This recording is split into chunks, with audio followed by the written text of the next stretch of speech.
Have you ever thought about starting your own podcast? When we were trying to get this podcast off the ground, we had so many questions. How do we record an episode? Where do we find background music? How do we get our show on Apple Podcasts, Spotify, and all the other places that people like to listen? And where do we find advertisers? The answer to every one of these questions is really simple. Anchor. Anchor is a one-stop shop for recording, hosting, distributing, and monetizing your podcast. And best of all, it's 100% free and 100% ridiculously easy to use. Anchor makes it simple to get up and running.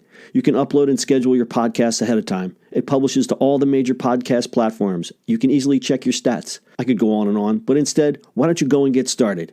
Go to anchor.fm/start to join the e-commerce minute and a diverse community of podcasters already using Anchor. That's anchor.fm/start. We can't wait to hear your podcast.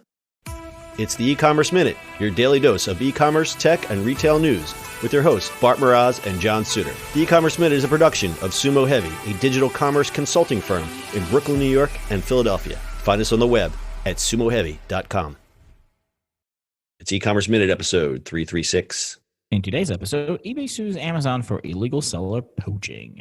Online marketplace eBay has filed a complaint in California Superior Court alleging that Amazon, quote, perpetrated a scheme to infiltrate and exploit eBay's internal member system in order to recruit, quote, high-value eBay sellers to Amazon, end quote. eBay is demanding a jury trial for the suit. eBay is suing on the grounds of intentional interference with contractual relations and economic relations and fraud and violation of the California Penal and Business and Professional Codes, according to a Wall Street Journal report. This act of poaching allegedly violates California's Comprehensive Computer Data Access and Fraud Act. eBay alleges that since 2015, Amazon representatives have established eBay seller accounts for the sole purpose of recruitment of eBay sellers to Amazon's own marketplace.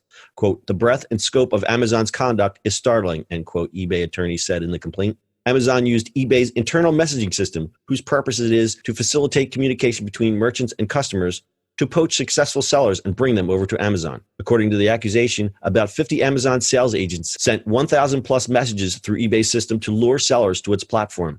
This behavior violates its policies, which prohibit eBay members from using the M2M system to solicit people to sell off the platform. Its rule also bars members from exchanging personal information, such as phone numbers, over the platform. The scheme occurred both internationally and within the U.S.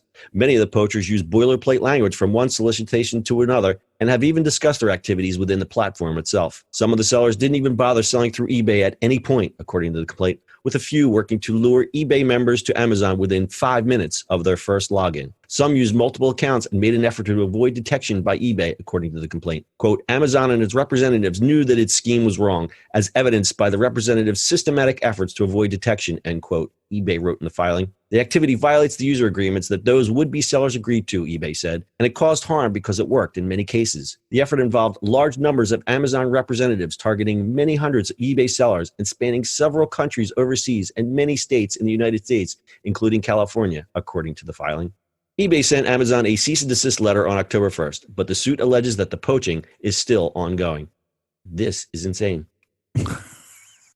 So, crazy story. I mean, okay. Oh, It's just dirty pool, man. This doesn't leave me with a good taste in my mouth. I don't like it. Are you confused? Like I am? Like what?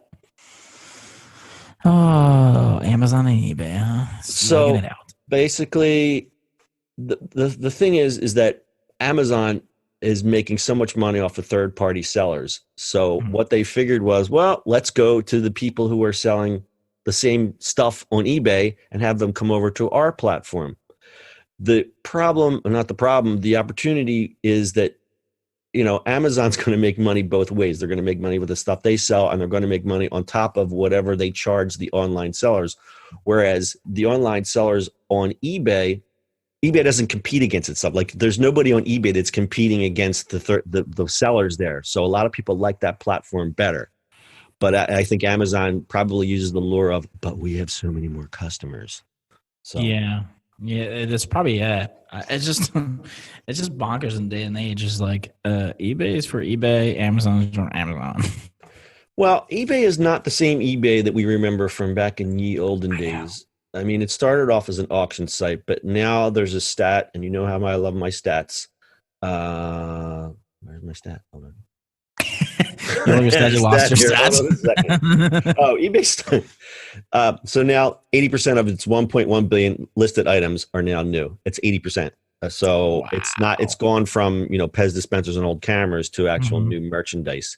That being said, when everyone is making an online decision to purchase something, sadly they go to Amazon first, and then they'll maybe gravitate over to eBay, because I still, even though their advertising is good and they're really trying to change their image, I still don't, in my heart of hearts, think that people consider eBay the first place that they would go for a new product. Yeah, I mean, I grew up with. I mean, we grew up with eBay, right? So for me, it's kind of like it's still. I don't go there for new Old stuff. postcards and dirty Yeah, can. it's so weird for me to go to eBay for new stuff. It's really strange. Yeah, I mean, like, I still sell stuff on eBay, but I'm like one of the weirdos that just, I'm selling all this weird stuff. I'm not selling anything new in there. It's just Yeah, like which is yeah. I mean, which is fine because I do that. But like, I don't. To me, buying new stuff. I went last week. I went for something. A link got me to eBay for a new product, and I was like, "This is weird." I don't know. No. I think there is also a perception. Some of the sellers, like eBay, my brother has been selling on eBay for a long time, and he kind of like figured out, because you have the e-packet stuff, like he'll order a ton of stuff from China Mm-hmm. and then resell it. And that's the kind of sellers that you're competing with. Unfortunately, they're all on a race to the bottom. So I don't know how you can even make money doing that anymore, unless you're doing it in volume, because eBay's still charging, I don't know, 10% or whatever it is on your sale, Yeah. plus you're shipping back out the other way. And it's like, at the end of the day, you're making 20 cents on each transaction. It's just not worth it. But some people do it because they can do it on volume. But you're competing against a lot of Chinese sellers on there, which is great if you're looking for like a cheap phone case or a little electronic doodad or a thing like that. That's eBay is perfect for that. It's better than Amazon. On the other side of it, though, I'm not going on there to look for a North Face jacket or anything like that. I would think if I wanted to use North Face jacket, I would look there. But you don't. I think there's a seller reputation problem on eBay. Amazon has the same problem, but the perception is that Amazon is safer. Amazon, it's still Amazon. Like you have that Amazon wrapper when you're looking at the Mm-hmm. product, whereas eBay, you can still design your own pages. You can make up your own policies. You can design your own little web page with all, I don't know if they still let you do like stars and stuff, but you can make really crappy looking pages. And I think that's still a legacy problem, a legacy image problem with eBay. People still think it's the place where you buy, the weird movie posters and VHS tapes. Yeah. You're right. I think. I wonder if like the random stuff is doing better, than people just selling it crazy. What do you mean? Like my mom sells, right? But she sells everything that's not bolted down to the house. Right. So it's really random, right? Yeah, It goes really from random to those, right? So I wonder if those people do better than people like your brother, where they sell the same thing over and over and over. Yeah, no, that's actually a good point. And eBay search has gotten so much better. I'll give you a good for instance. Like I have a lot of vintage camera equipment, and I get to the point where I collect, and then I go, oh man, okay, time to purge. So last couple weeks I've been gathering this stuff up. Their search is actually pretty good. Like you can we've talked about it in some of our episodes where you could just take a picture. It's gotten pretty good. Like I just pointed my phone at a Polaroid camera and it brought up like 50 listings. Like it knew exactly what I was trying to sell down to the model number. So their visual search has gotten real better. They've had the barcode search for a long time. So they've really made it easy. I think it's easier on eBay than Amazon because of that. I mean, Amazon seems to be a little bit more stricter about stuff that you can sell on there, whereas eBay, you could still sell an empty bottle of aspirin if you want it on there. They don't care as long as they Right. get their 10%. So again, it's that perception of Amazon is new and it's, you think it's coming from Amazon and it has that wrapper on it, where eBay, it's like, it's still the Wild West. They've really cleaned up their site I'd say the last 2 years. They've made tremendous improvements in their UI. Because for a while there, you'd get a page that was redesigned, and then you'd click on like a policy page, and it literally looked like a page from like 2005. It's like they just didn't get around to fixing this certain page. And you Right. click around and you're like, you don't even know where you're at because things don't look the same. But they've really made a lot of strides in the last 2 years, kind of unifying that and making it a little easier to navigate. And you can probably ask your mom about this because she does it all the time. It's gotten easier to buy postage. It's gotten easier to list things.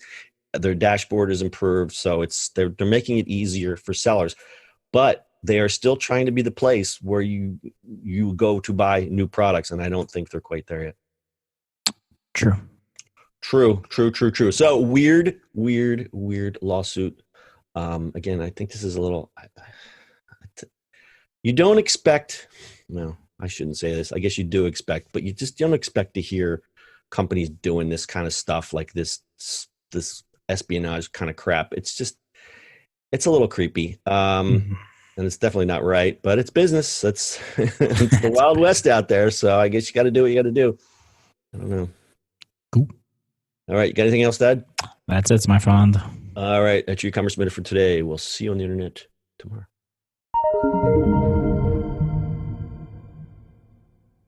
That's it for today's show.